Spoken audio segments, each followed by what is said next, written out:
ओम शांति। अब बच्चों ने समझ लिया है कि पाप की दुनिया किसको और पुण्य की दुनिया अथवा पावन दुनिया किसको कहा जाता है। वास्तव में पाप की दुनिया ये भारत ही है और भारत ही फिर पुण्य की दुनिया स्वर्ग बनता है। भारत ही बहिष्त था, भारत ही दोजख बना है, क्योंकि काम चिता पर जलते रहते हैं। वहां काम चिता पर कोई जलता नहीं, वहां काम चिता है ही नहीं। ऐसे भी नहीं कहेंगे कि सत्युग में काम चिता है। ये समझने की बातें हैं ना। पहले पहले प्रश्न उठता है, भारत जो पतित दुखी है, सो वही भारत पावन सुखी था जरूर। आज पतित दुखी है और यही भारत पहले पावन और सुखी था जरूर। कहते भी हैं आदि सनातन हिंदू धर्म था। अब आदि सनातन किसको कहा जाता है? आदि माना क्या और सनातन माना क्या? आदि माना सत्युग, तो सत्युग में कौन थे?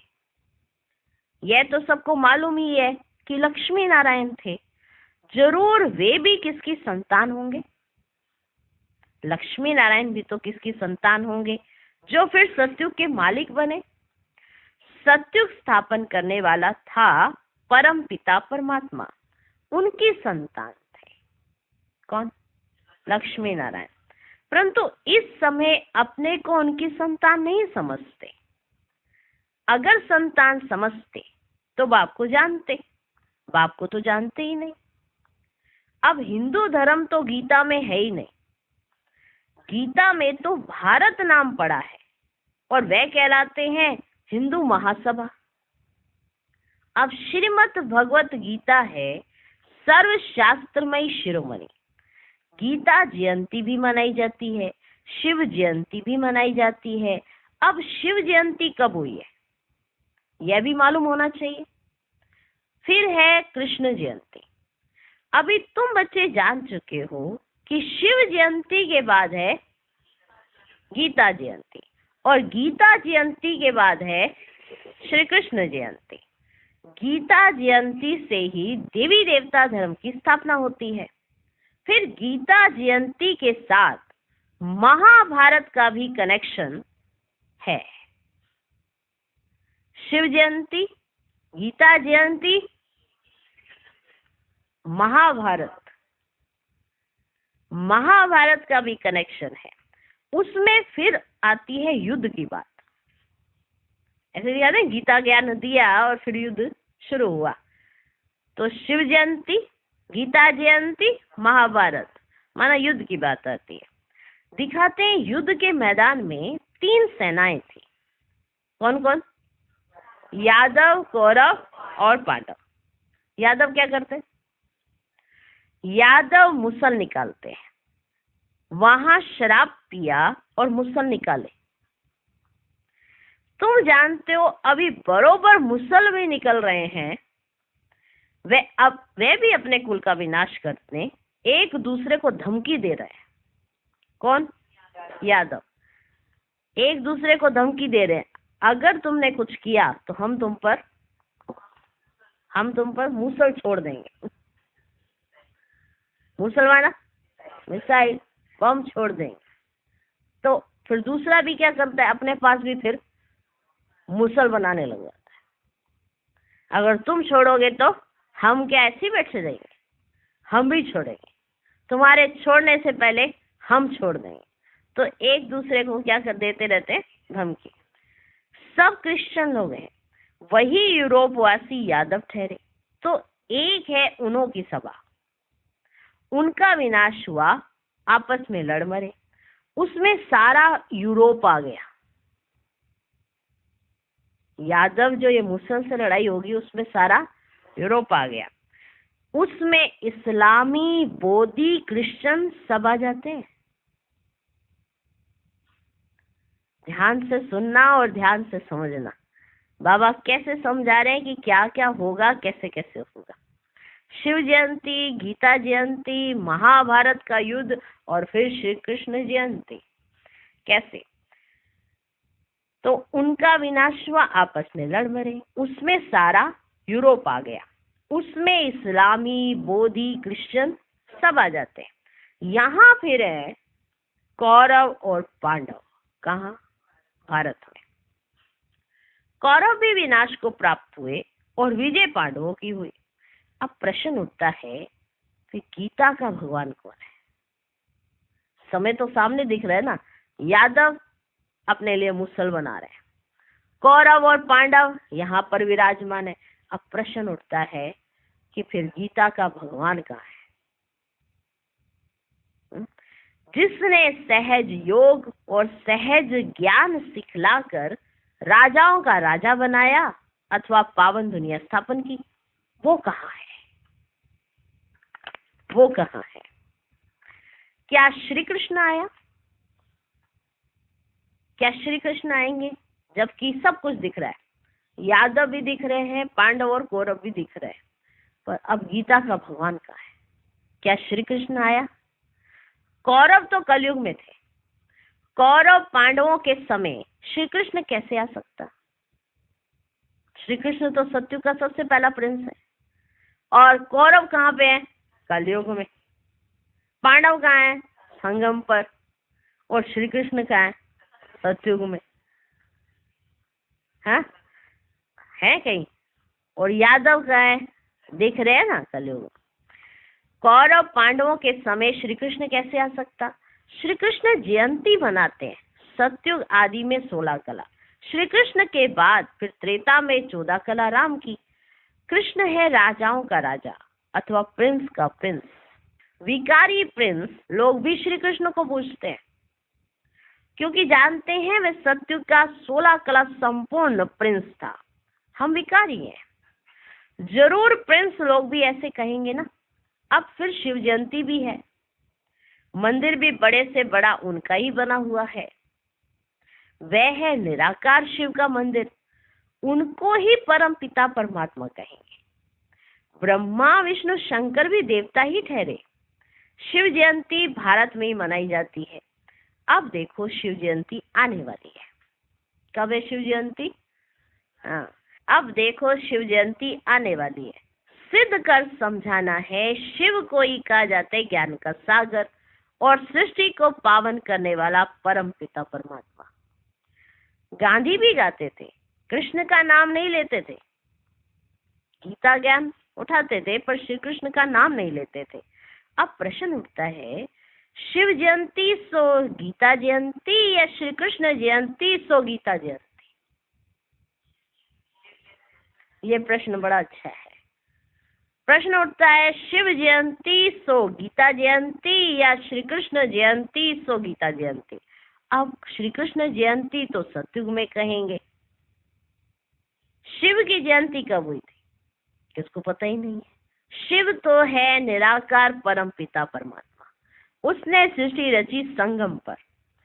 सत्युग में था श्री कृष्ण का राज्य, तो जरूर पहले शिव जयंती होगी।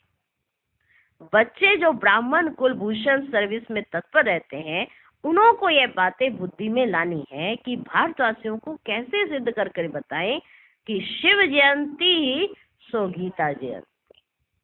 फिर गीता से होती है श्री कृष्ण जयंती अथवा राजाओं के राजा की जयंती। श्री कृष्ण है पावन दुनिया का राजा, वहां तो है राजा ही, वहां श्री कृष्ण ने जन्म लेकर गीता तो गाई नहीं। और सत्युग में महाभारत लड़ाई आदि भी हो ही नहीं सकती, वह जरूर संगम पर हुई होगी। तुम बच्चों को अच्छी तरह इन बातों पर समझाना है। पांडव और कौरव सभा मशहूर है, पांडव और कौरवों की सभा लगी, हाँ, ये मशहूर बात है। पांडव पति दिखलाते हैं श्री कृष्ण को, समझते उसने सहज ज्ञान और सहज राजयोग सिखलाया। अब वास्तव में लड़ाई की तो कोई बात ही नहीं है, विजय पांडवों की ही हुई है, जिन्हों को परम पिता परमात्मा ने सहज राजयोग सिखलाया। वही किस जन्म सूर्यवंशी चंद्रवंशी बन गए? कौन? पांडव। तो पहले समझाना है हिंदू महासभा वालों को। सभाएं तो और भी हैं, लोकसभा, राज्यसभा, पर तुम्हें समझाना है हिंदू महासभा वालों को। ऐसे तो लोकसभा है, राज्यसभा है, बाबा कहते, ये हिंदू सभा है ना, ये मुख्य है। जैसे 3 सेनाएं भी गाई हुई हैं, यादव, कौरव और पांडव, और ये हुए भी संगम पर। यादव, कौरव, पांडव ये कब हुए? संगम पर। अभी सतयुग की स्थापना हो रही है, श्री कृष्ण के जन्म की तैयारी हो रही है। सतयुग की स्थापना हो रही है, श्री कृष्ण के जन्म की तैयारी हो रही है। गीता जरूर संगम पर ही गाई है। अब संगम पर किसको लाएं? कृष्ण तो आ ना सके, अब संगम पर कौन आए गीता ज्ञान सुनाने? देखो कितना युक्ति युक्त बाबा समझा रहे हैं, ताकि आपको समझाने में कोई भी मुश्किलात ना आए कि कैसे समझाना चाहिए। पॉइंट्स नोट होने चाहिए अपने पास। कृष्ण तो आ ना सके, उनको क्या पड़ी जब पावन दुनिया छोड़कर पतित दुनिया में आए? और कृष्ण तो है भी नहीं इस समय, तो श्री कृष्ण आ नहीं सकते ना, तो वो गीता ज्ञान कैसे सुनाएंगे? इस समय तो श्री कृष्ण है भी नहीं, वो तो सत्युग के सबसे पहले प्रिंस हैं। तुम जानते हो, अब 84वें जन्म में कई लोग फिर समझते हैं श्री कृष्ण हाजिरा हजूर है, माना सब जगह व्यापक है, हाजिरा हजूर है, सर्वव्यापी है। श्री कृष्ण के भक्त कहेंगे यह सब कृष्ण ही कृष्ण है, सब कृष्ण ही कृष्ण है, ऐसे कहते हैं ना। हाँ, राम ही राम है, श्री कृष्ण ही कृष्ण है, और क्या कहते हैं? राधे ही राधे है। कृष्ण के यह रूप धरे हैं, राधे पंथी होंगे तो वह फिर कहेंगे राधे ही राधे है, राधे ही राधे है। हम भी राधे, तुम भी राधे, वरना सबको राधे बना देते हैं फिर। और कृष्ण के लिए कहेंगे कृष्ण हाजिरा हजूर है, सर्वव्यापी है, इधर भी कृष्ण है, उधर भी कृष्ण है, सर्वव्यापी है। और राधे के लिए कहेंगे राधे ही राधे है, माना हम भी राधे तो तुम भी राधे। अनेक मत निकल पड़ी है, कोई कहे ईश्वर सर्वव्यापी, कोई कहे श्री कृष्ण सर्वव्यापी, और कोई कहे राधे सर्वव्यापी। ईश्वर सर्वव्यापी, श्री कृष्ण सर्वव्यापी और राधे सर्वव्यापी। अब बाप तुम बच्चों को समझाते हैं, वे बाप वर्ड ऑलमाइटी अथॉरिटी है, तो अब तुम बच्चों को भी अथॉरिटी दे रहे हैं कि कैसे इन सबको समझाए। हिंदू महासभा वालों को समझाओ, वे इन बातों को समझ सकेंगे। वे अपने को रिलीजियस माइंडेड मानते हैं। गवर्नमेंट तो कोई धर्म को मानती ही नहीं, कहीं गवर्नमेंट को समझाने चले जाओ, हाँ, वो तो किसी भी धर्म को नहीं मानती, क्योंकि वो अगर मानने लगे तो हाँ, कोई इधर फिर इधर खींचे, कोई इधर, इसलिए वो पहले एक लॉ बना होता है। हाँ, तो गवर्नमेंट तो कोई धर्म को मानती नहीं, वे खुद ही मूंझ गए। शिव परमात्मा है, निराकार ज्ञान सागर, और कोई को ज्ञान का सागर कह ही नहीं सकते। वह जब सम्मुख आकर ज्ञान दे तब राजाई स्थापन हो, फिर तो बस राजाई स्थापन हो गई, फिर सम्मुख तब आए जब राजाई गवाओ। अब राजाई स्थापित हो गई, फिर बाबा अब जब सम्मुख कब आएंगे? जब तुम राजाई गवा दोगे। तो तुमको सिद्ध करना है शिव परमात्मा है, निराकार ज्ञान सागर, शिव जयंती सो गीता जयंती, इस पर नाटक बनाने हैं जो मनुष्यों की बुद्धि से श्री कृष्ण की बात निकल जाए। क्यों निकल जाए? ताकि सभी विश्व की आत्माएं समझें कि परमात्मा एक है, इसलिए ये बात समझाना चाहते हैं। निराकार शिव परमात्मा को ही पतित पावन कहा जाता है। शास्त्र आदि जो भी बने हैं वे सब मनुष्य मत पर मनुष्यों ने बनाए हैं। बाबा का शास्त्र तो कोई है ही नहीं। बाप कहते हैं मैं सम्मुख आकर तुम बच्चों को बेगर टू प्रिंस बनाता हूँ और फिर मैं चला जाता हूँ। यह नॉलेज मैं ही सम्मुख सुना सकता हूँ। वे गीता सुनाने वाले भल गीता सुनाते हैं, परंतु वहां भगवान सम्मुख तो है ही नहीं। उस समय जब वो गीता ज्ञान सुना रहे हैं तो ये थोड़ा कहेंगे भगवान सम्मुख बैठ सुना रहे हैं। यहाँ कहा जाएगा कि भगवान सम्मुख बैठ के समझा रहे हैं। कहते गीता का भगवान सम्मुख था, जो स्वर्ग बनाकर चला गया। तो क्या वह गीता सुनने से कोई मनुष्य स्वर्गवासी हो सकता है? मरने समय भी मनुष्यों को गीता सुनाते हैं, और कोई शास्त्र नहीं सुनाते हैं। क्या सुनाते हैं? गीता। समझते हैं गीता से स्वर्ग की स्थापना हुई है, इसलिए गीता ही सुनाते हैं। तो वह गीता एक होनी चाहिए, एक ही गीता होनी चाहिए ना। दूसरे धर्म सब पीछे आए हैं, और कोई कह ही नहीं सकते तुम स्वर्गवासी बनेंगे। फिर मनुष्यों को पिलाते भी गंगा जल है, जमुना जल नहीं पिलाते हैं। जमुना जल पिलाते कभी? ये लो जमुना का जल, क्या पिलाते? देखो बाबा कितनी रमणीकता से समझाते हैं। फिर मनुष्य को पिलाते भी गंगा जल है, जमुना जल नहीं पिलाते। गंगा जल का ही महत्व है। बहुत वैष्णव लोग जाते हैं, मटके भर भर कर ले आते हैं, फिर उनमें से बूंद बूंद डालकर पीते रहते हैं कि सब रोग मिट जाए। और देखो ये यानी महत्व है कि गंगा जल खराब नहीं होता, ठीक है ना। तो वो इसलिए क्या कहते हैं, हर उस अपने जो जहाँ पे पानी के मटकों में भर के लेकर आए, फिर जो पानी होता है वहां पे बूंद बूंद डाल देते और सब पी लो, माना रोग शोक सब घर से कलह करे सब मिट जाएंगे, ऐसी धारणा है। देखो वास्तव में ज्ञान अमृत की धारा, जिससे 21 जन्म के दुख मिट जाते हैं। ये है, ये ज्ञान अमृत की एक बूंद भी अगर गई तो रोग मिट जाएंगे, 21 जन्म के दुख मिट जाते हैं। तुम चैतन्य ज्ञान गंगाओं में स्नान करने से मनुष्य स्वर्गवासी बन जाते हैं।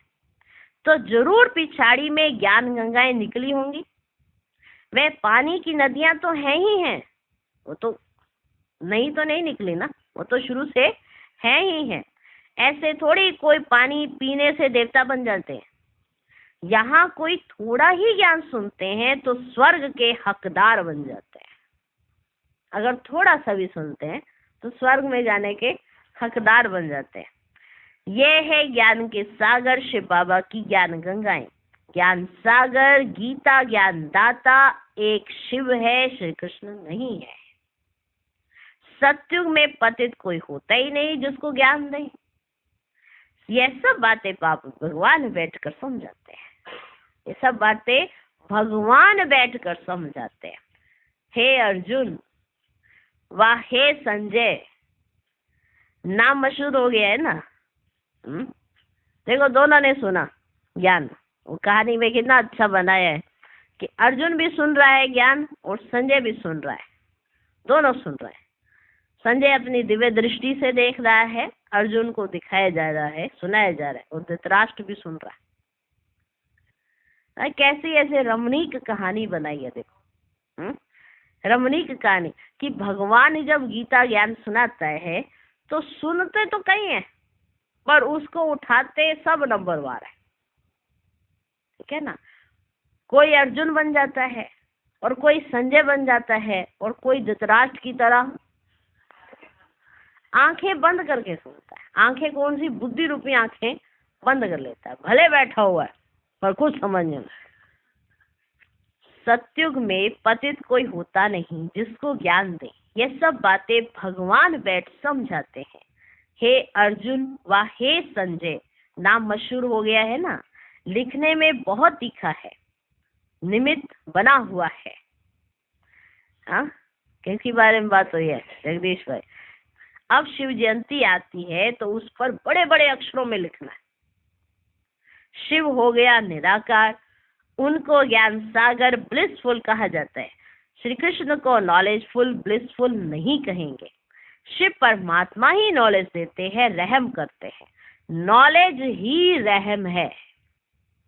शिव बाबा का रहम क्या है? ये नॉलेज ही रहम है। मास्टर रहम कर पढ़ाते हैं तो बैरिस्टर इंजीनियर आदि बन जाते हैं। मास्टर भी तो रहम करता है ना स्टूडेंट पर, पढ़ाता है तो बैरिस्टर और इंजीनियर बन जाते हैं। सतयुग में ब्लिस की दरकार नहीं, सतयुग में कोई किसी पर ब्लिस नहीं करता है, वहां ये दरकार ही नहीं है। तो पहले पहले सिद्ध करना है कि निराकार ज्ञान सागर शिव जयंती सो गीता जयंती, व सत्युगी साकार श्री कृष्ण जयंती सो गीता जयंती। निराकार ज्ञान सागर शिव जयंती सो गीता जयंती, व सत्युगी साकार श्री कृष्ण जयंती सो गीता जयंती। यह है तुम बच्चों को सिद्ध करना। तुम जानते हो जो भी पैगंबर आदि आते हैं वे पावन नहीं बनाते। द्वापर से माया का राज्य होने से सब पतित हो जाते हैं, फिर जब तंग होते हैं तो चाहते हैं हम जाएं। जो धर्म स्थापन करते हैं वही फिर वृद्धि को पाते हैं। पवित्रता के बल से धर्म स्थापन करते हैं, फिर अपवित्र बनना ही है। मुख्य है 4 धर्म, उनसे ही वृद्धि होती है। टाल टालियां निकलती हैं। शिव जयंती गीता जयंती सिद्ध होने से और सब शास्त्र उड़ जाएंगे, क्योंकि वह है मनुष्यों के बनाए हुए। वास्तव में भारत का शास्त्र एक ही गीता है। मोस्ट बिलवर्ड बाप कितना सहज कर समझाते हैं। उनकी श्रेष्ठ से श्रेष्ठ मत है। अब तुमको यह सिद्ध करना है कि निराकार ज्ञान सागर जयंती सो गीता जयंती या सत्युगी साकार श्री कृष्ण जयंती सो गीता जयंती। यह सिद्ध करना है। इनके लिए बड़ी कॉन्फ्रेंस बुलानी पड़े। ये बात सिद्ध हो जाए तो फिर सब पंडित तुमसे आकर यह लक्ष्य लेंगे। अगर ये बात सिद्ध हो जाए तो सब पंडित तुमसे आकर लक्ष्य लेंगे। शिव जयंती पर कुछ तो करना है ना। हिंदू महासभा वालों को समझाओ, उनकी बड़ी संस्था है। सत्युग में है आदि सनातन देवी देवता धर्म, बाकी सभा आदि कोई होती नहीं है। सभाएं हैं संगम पर। पहले तो सिद्ध करना है कि वास्तव में आदि सनातन सभा है यह ब्राह्मणों की, पांडवों की। पांडवों ने ही विजय पाई जो फिर स्वर्गवासी हुए। अब तो कोई आदि सनातन देवी देवता धर्म की सभा कह ही ना सके। देवताओं की सभा नहीं कहेंगे, वह है सावरेंटी। कल्प के संगम पर ये सभाएं थी। उनमें एक थी पांडव सभा, जिसको आदि सनातन ब्राह्मणों की सभा कहेंगे। ये कोई नहीं जानते। कृष्ण के नाम से ब्राह्मण है नहीं, ब्राह्मणों की चोटी ब्रह्मा के नाम से। श्री कृष्ण के नाम से ब्राह्मण नहीं है, ब्राह्मणों की चोटी ब्रह्मा के नाम से है। ब्रह्मा के नाम से तुम ब्राह्मण सभा कहेंगे। ये बातें समझाने वाला भी बुद्धिमान चाहिए कि आपकी सभा को ब्राह्मण सभा क्यों कहेंगे, पांडव सभा क्यों कहेंगे, और ये ब्रह्मा बाबा की सभा है, ब्राह्मणों की सभा है, ऐसा क्यों कहेंगे। तो ये समझाने वाला भी बड़ा बुद्धिमान चाहिए। इसमें ज्ञान की पराकाष्ठा चाहिए। निराकार शिव ही गीता ज्ञान दाता दिव्य चक्षु विधाता है। निराकार शिव ही गीता ज्ञान दाता दिव्य चक्षु विधाता है। ये सब धारण कर फिर कॉन्फ्रेंस बुलाते हैं। जो समझते हैं हम सिद्ध कर बता सकेंगे, उनको आपस में मिलना चाहिए। माना कॉन्फ्रेंस करनी है, उसमें जो समझते हैं कॉन्फ्रेंस करनी है, जो समझते हैं कि हम इसको सिद्ध करके बता सकते हैं, तो बाबा कहते हैं उनको आपस में मिलना चाहिए। लड़ाई के मैदान में मेजर्स, कमांडर्स आदि की सभा होती है ना, ठीक है ना। लड़ाई छिड़ गई तो सब मेजर्स, कमांडर्स सब इकट्ठे हो जाते हैं कि अभी हमारा जो विशेष कार्य है, ये नहीं ये तुम्हारा एरिया, ये नहीं ये तुम्हारा एरिया, नहीं, सब तरफ के इकट्ठे हो जाते हैं और फिर प्लान बनाते हैं कि कैसे हमको इस पर जीत पानी है। यहाँ कमांडर महारथी को कहा जाता है। बाबा क्रिएटर, डायरेक्टर है, स्वर्ग की रचना करते हैं, फिर डायरेक्शन देते हैं, महासभा बनाओ, फिर इस बात को उठाओ। गीता का भगवान सिद्ध होने से फिर सब समझेंगे कि उनसे योग लगाना चाहिए। बाबा कहते हैं मैं गाइड बनकर आया हूँ, तुम उड़ने लायक तो बनो। माया ने पंख तोड़ डाले हैं, योग लगाने से तुम्हारी आत्मा पवित्र हो जाएगी और उड़ेंगे। अच्छा, मीठे मीठे सिके लधे बच्चों प्रति माता पिता बाप दादा का याद प्यार और गुड मॉर्निंग। रूहानी बाप की रूहानी बच्चों को नमस्ते। हम रूहानी बच्चों की भी रूहानी बाप को नमस्ते नमस्ते नमस्ते। Good morning good morning good morning.